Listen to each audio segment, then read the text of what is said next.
جو یوں کہے گا میرے نبی فوت ہو گئے میں اس کی گردن اتار ماروں گا. میرا نبی فوت نہیں ہو سکتا, میرا نبی دنیا سے نہیں جا سکتا, میرا نبی ہمیشہ ہمیشہ کے لیے رہے گا. لیکن جناب ابو بکر صدیق نے قرآن کریم کی آیت سنا کر کے سمجھایا, فرمایا وما محمد الا رسول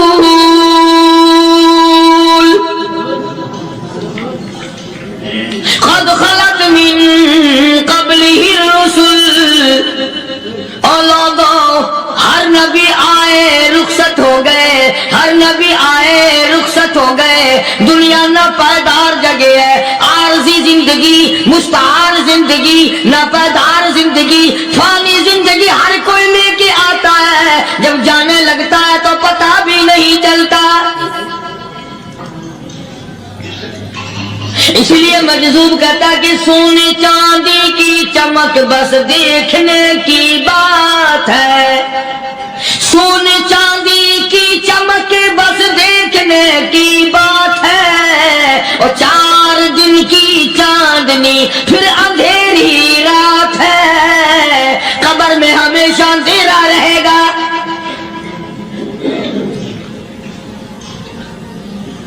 صحابہ اکرام نے وہ صدمہ دیکھا, وہ پریشانی دیکھی, کائنات میں کسی نے نہیں دیکھی.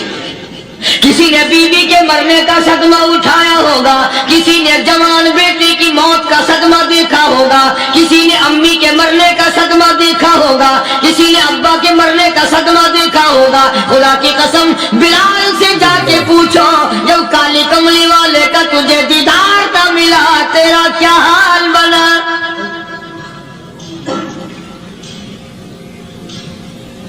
صحابہ اکرام نے وہ عشق نبھایا, کمال کر دیا.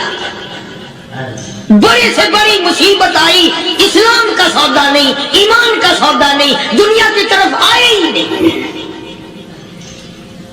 کون ان حضرات کا مقابلہ کرے گا؟ کئی لوگ کہہ دیتے ہیں جی صحابہ انسان تھے, ان سے بھی غلطی ہو. میں ٹھیک ہے, میں کہتا ہوں تھے تو انسان, پر یہ دیکھو شاگرد کس کے ہیں. صحابہ ہے تو انسان, پر یہ اندازہ لگاؤ مرید کس کے ہیں. صحابہ ہے تو انسان, پر یہ سوچو کہ یہ مقتدی کس کے ہیں. صحابہ ہے تو انسان, پر یہ دیکھو صحابہ اگر سپاہی ہے تو کالی کملی والا کمانڈر ان چیف ہے. براہ راست محمد عربی صلی اللہ علیہ وسلم کی صحابہ شاگرد ہیں, صحابہ حضور کے مرید ہیں, صحابہ حضور کے مقتدی ہیں, صحابہ حضور کی فوج کے سپاہی ہیں. ایک ایک نے کمال کر دیا.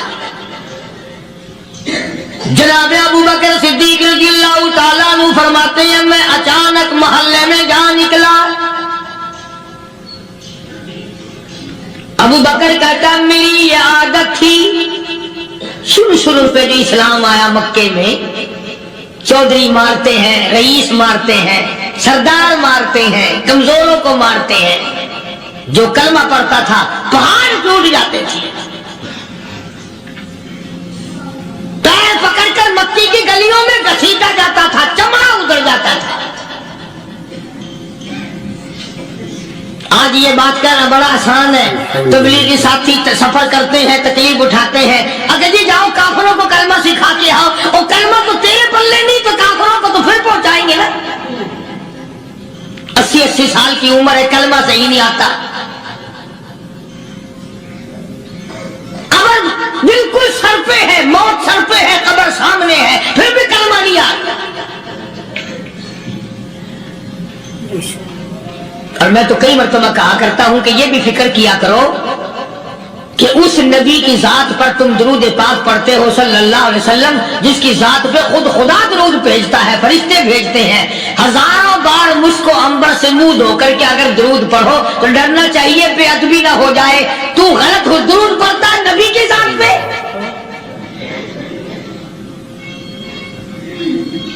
اور اس کو صحیح کرنے کا فکر نہیں رکھتا. چنانچہ ابو بکر صدیق رضی اللہ تعالیٰ عنہ چکر لگاتے لگاتے ایک محلے میں جا نکلے.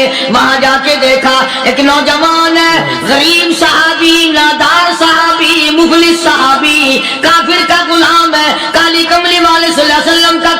پڑتا ہے. کافروں نے پکڑ کر گرم گرم ریت پہ اوندا کر کے لٹایا ہوا ہے اور کئی کافر اس صحابی کی کمر پہ چڑھ کر لٹار رہے ہیں. اس کی کمر پہ چڑھے ہوئے ہیں. جناب ابو بکر صدیق رضی اللہ تعالیٰ عنہ فرماتے ہیں میں نے دور سے دیکھا, میں سمجھ گیا کوئی غریب آدمی ہے. جب میں قریب گیا فرماتے ہیں میری آنکھ نے دیکھا ابو فقیہ صحابی میں نے پہچان لیا. کئی آدمیوں کے لتاڑنے کی وجہ سے, کئی آدمیوں کی کمر پہ چڑھ جانے کی وجہ سے ابو بکر کہتا ہے اتنی لمبی ابو فقیہ کی زبان باہر نکل آئی, منہ سے زبان باہر لٹکی ہوئی ہے, مار رہے کافر. جناب ابو بکر صدیق رضی اللہ تعالیٰ عنہ نے فرما دیا نہ مارو, اللہ کا بندہ ہے. وہ کہنے لگے بندہ تو اللہ کا ہوگا, غلام ہمارا اور کلمہ اس نبی کا پڑھتا ہے, ہمارا غلام ہو کر کلمہ پڑھتا ہے. کیوں؟ جب تک جان سے نہ مر جائے گا ہم چھوڑیں گے نہیں, ہم اسے ختم کر کے دم لیں گے. اس نبی کا کلمہ پڑھتا ہے, ہمارے سامنے پڑھتا ہے. جناب ابو بکر صدیق رضی اللہ تعالیٰ عنہ نے منع کر دیا. منع کرنے میں اور زیادہ مچل گئے, اور زیادہ خرمستی کرنے لگے. ابو بکر فرماتے ہیں میں بالکل قریب کھڑا تھا, ظالموں نے ابو بکیہ کی پسلیوں پہ کمر پہ چھلانگیں لگانی شروع کر دی.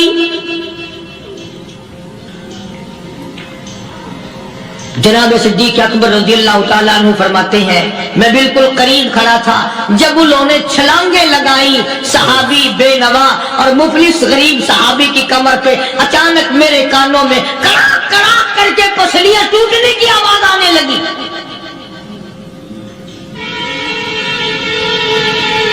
میرے سے برداشت نہ ہوا, میں برداشت نہ کر سکا. جناب ابو بکر رضی اللہ تعالیٰ عنہ فرماتے ہیں میں نے کہا ظالمو سودا کر لو, میں خرید لوں گا. لا الہ الا اللہ. انہوں نے جو منہ مانگے دام مانگے, جناب ابو بکر صدیق رضی اللہ تعالیٰ عنہ نے وہ دام دے دیے, پیسے دے دیے. ہاں ہاں, غریب کی ہمدردی کی, مظلوم کی ہمدردی کی. آج ہمارے پاس جو پیسہ ہے وہ کنجری پہ خرچ ہو سکتا ہے, بدماشی پہ خرچ ہو سکتا ہے, ٹیپ ٹلو اور فیشن پہ خرچ ہو سکتا ہے, اللہ کے دین پہ خرچ کرنے کی ہمیں توفیق نہیں ہوتی. سارے سال کی کمائی کا حساب لگائیں کہ ہم نے کتنا اپنے بیوی بچوں پہ خرچ کیا, کتنا اللہ اور اس کے رسول اور اللہ کے قرآن پہ خرچ کیا. 100-2% بھی نہیں بنتا. جناب ابو بکر رضی اللہ تعالیٰ عنہ نے ابو فقیہ رضی اللہ تعالیٰ عنہ کو خرید لیا, کافروں کے نیچے سے نکال لیا, کپڑے جھاڑے, زخموں پہ مرہم پٹی کی. ابو بکر دوڑے دوڑے پانی کا پیالہ لے آئے اور فرمانے لگے ابو فقیہ تجھے بڑی مار پڑی ہے, بڑی تکلیف پہنچی ہے, میں نے تیری زبان باہر لٹکی ہوئی دیکھی, نکلی ہوئی دیکھی, خشکی آ گئی ہوگی, زبان پہ کانٹے جم گئے ہوں گے, تھوڑا سا پانی پی لے.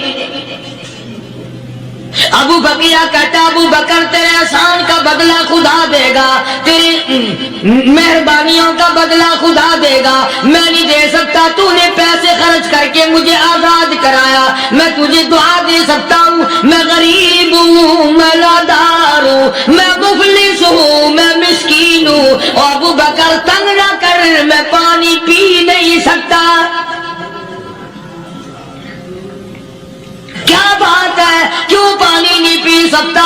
کہنے لگا ابو بکر تجھے کیا معلوم ہے جن کی وجہ سے میری پسلیاں توڑ دی گئی, جن کی وجہ سے مجھے مارا گیا, جن کی وجہ سے مجھے لتاڑا گیا, جن کی وجہ سے میری پسلیاں توڑی گئی, جن کی وجہ سے میرا یہ حال کیا گیا, جب تک میں آقا کا دیدار نہ کر لوں میں پانی کی بوند پی نہیں سکتا. مجھے پہلے شربت دیدار پینا ہے. میں نے سرکار مدینہ صلی اللہ علیہ وسلم کی زیارت پہلے کروں گا, پانی بعد میں پیوں گا.